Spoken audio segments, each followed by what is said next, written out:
Shifokorlarimiz aksar shikoyatlari shundanki, nima uchun namozxonlar ko'pincha avrat a'zolarida kasallanadi? Sababi bilmaganligi. Tahoratning hukmlarini yaxshi bilmaganligi tufayli ming afsuski, birodarlarimiz, namozxonlarimiz ko'pincha shu avrat a'zodan kasallikka yo'liqadi.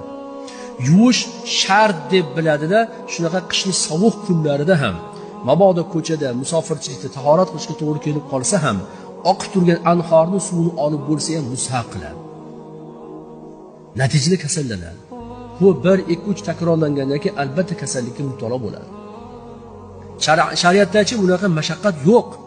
Mabodo musofirchilikda boringani yuvishga to'g'ri kelib qolsa ham mabodo kesak bilan quritib artib tashlasa kifoya qiladi.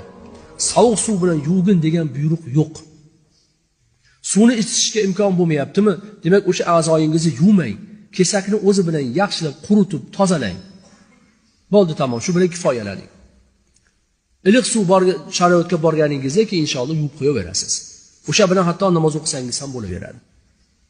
Nimaga? Chunki o'ta sovuq bo'lib tahorat olishga agar suv zarar keltiradigan darajada bo'lsa, hattoki tayammum qilishga ham ruxsat beriladi. Chunki insonning sog'ligi tahoratdan ko'ra muhimroq turadi.